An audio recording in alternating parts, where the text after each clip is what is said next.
Kak dengan Kak ini akan memperkenalkan anggota. Namun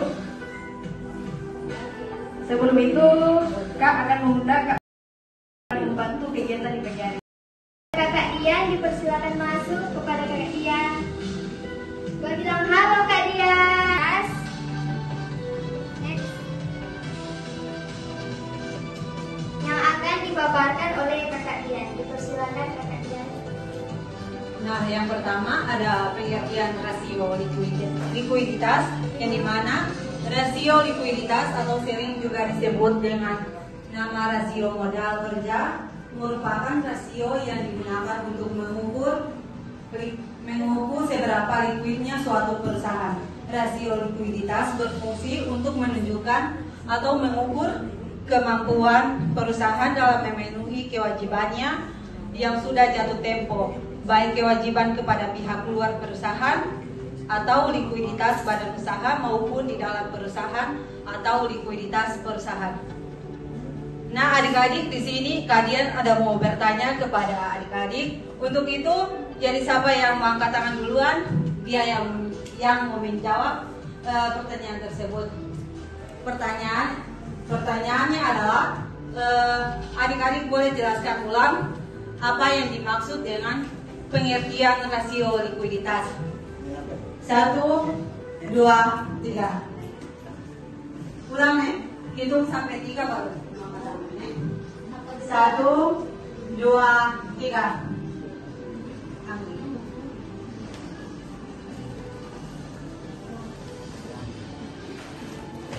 Oke, terima kasih buat kesempatan. Nah, pengertian dari rasio likuiditas atau sering juga disebut dengan nama rasio modal kerja merupakan rasio yang digunakan untuk mengukur seberapa likuidnya suatu perusahaan. Baik, terima kasih untuk adik-adik. Nah, baik, sekarang kita masukin tujuan dan manfaat rasio likuiditas. Nah, sekarang berikut ini adalah tujuan dan manfaat yang dapat dipetik dari hasil rasio likuiditas. Yang pertama itu untuk mengukur kemampuan perusahaan membayar kewajiban atau utang yang segera jatuh tempo pada saat ditagih.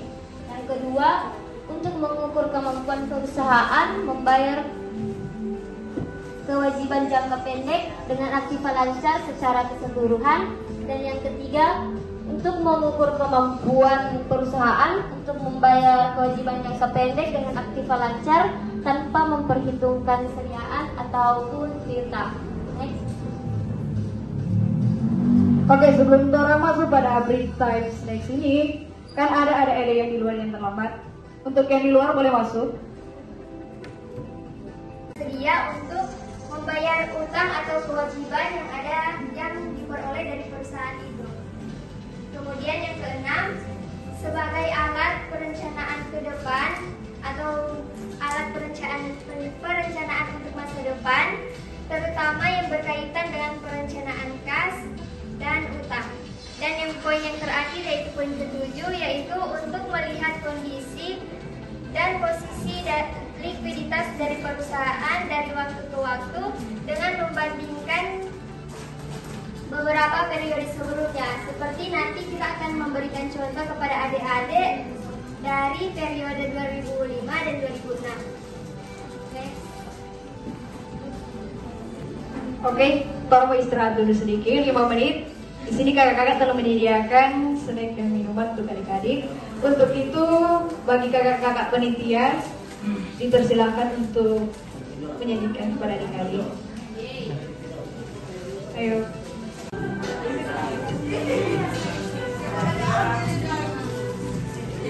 Manis sekali.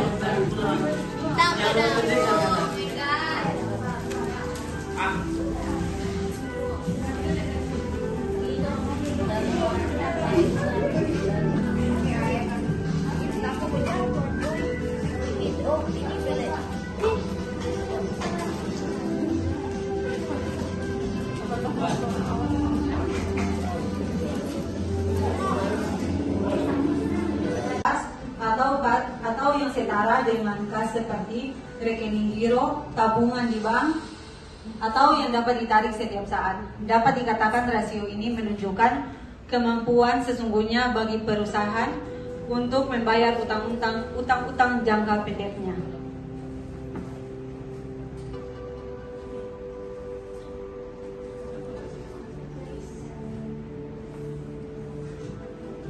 Nah, adik-adik, yang di depan ini adalah rumus rasio kas. Nah, cash rasio sama dengan cash or cash equivalent dibagi current liabilities, atau bisa juga menggunakan rumus cash ratio sama dengan kas tambah bank dibagi dengan current liabilities. Next.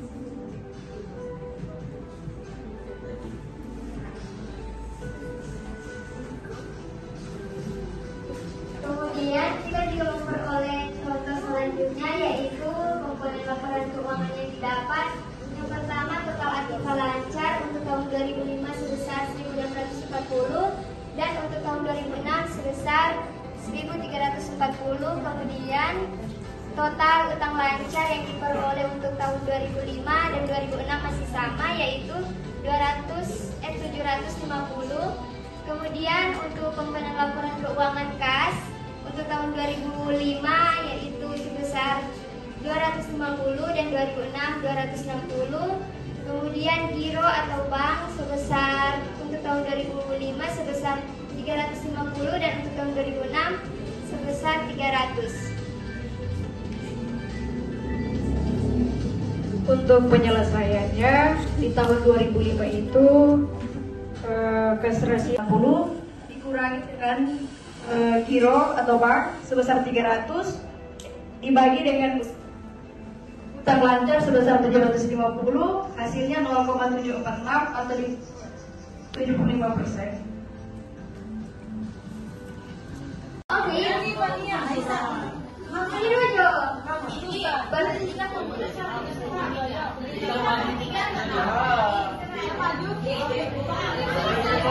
Kepala, pundak, lutut kaki, kepala, kaki, pundak, lutut.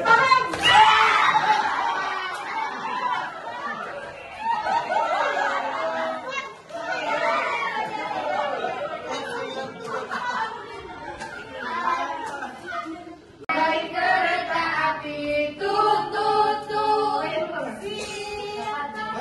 turun ke Bandung, Surabaya.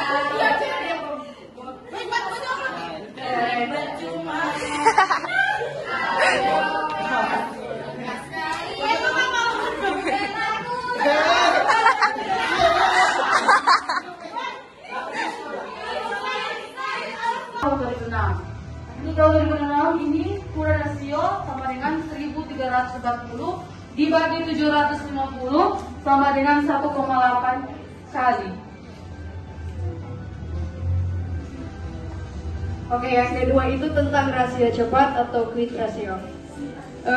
Dalam quick ratio ini atau rasio cepat ini biasanya juga bisa dikatakan sebagai rasio lancar atau exit test ratio, yang dimana rasio ini merupakan menunjukkan kemampuan perusahaan untuk membayar kewajibannya pada tepat waktu atau jangka waktu yang telah ditentukan, atau utang lancar dengan aktif lancar tanpa memperhitungkan nilai sediaan atau inventory, yang berarti nilai sediaan kita perusahaan tersebut itu diabaikan oleh perusahaan, sehingga dengan cara dikurangi dari total aktif lancar.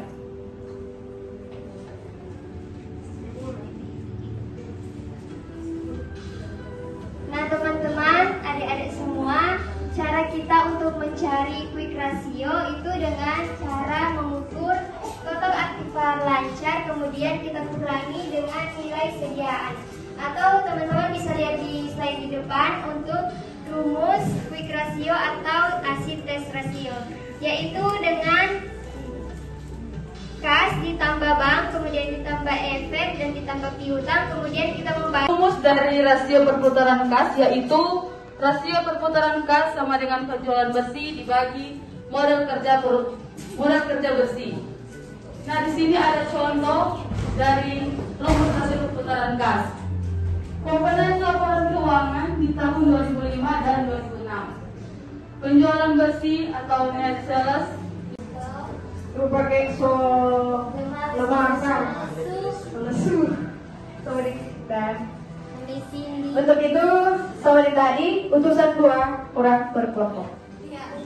Orang yang berbeda, jangan orang yang sama. Orang yang sama supaya semua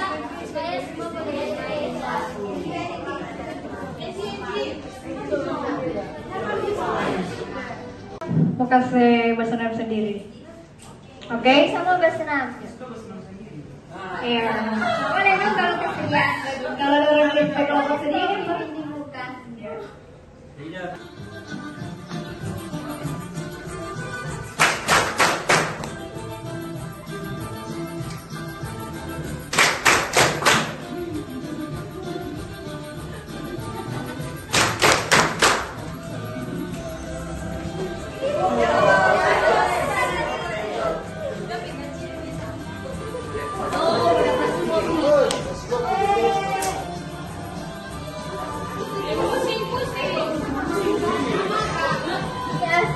lebih cepat di sini.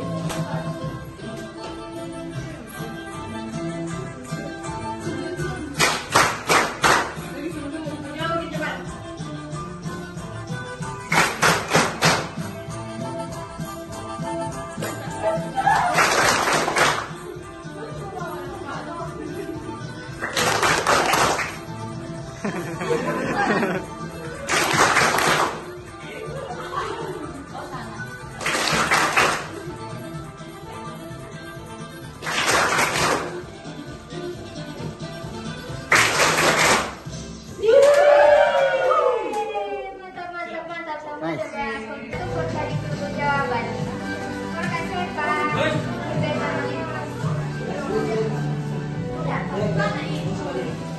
Diri duluan. Berdiri. Nanti di pertanyaan sini jadi. Baik.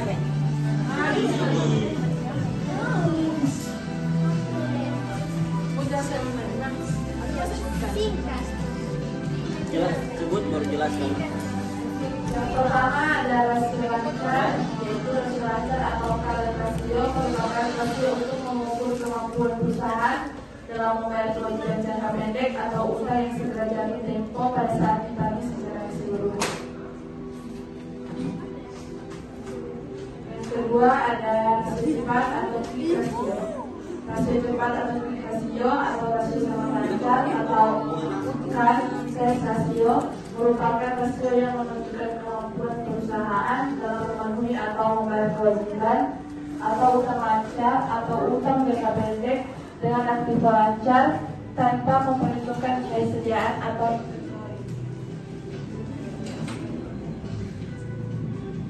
yang ketiga ada rasio kas atau cash ratio.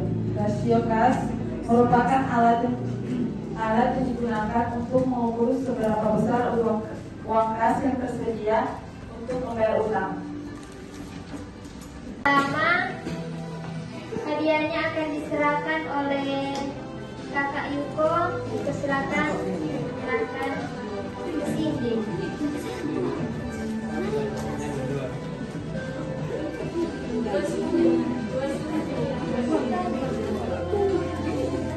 Makanya.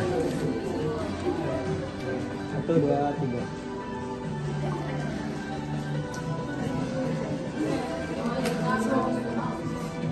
Oke, yang kedua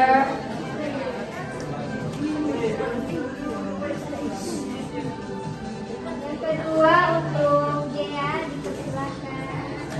1, 2, 3. Dia sini, agak sini. Udah. Nice.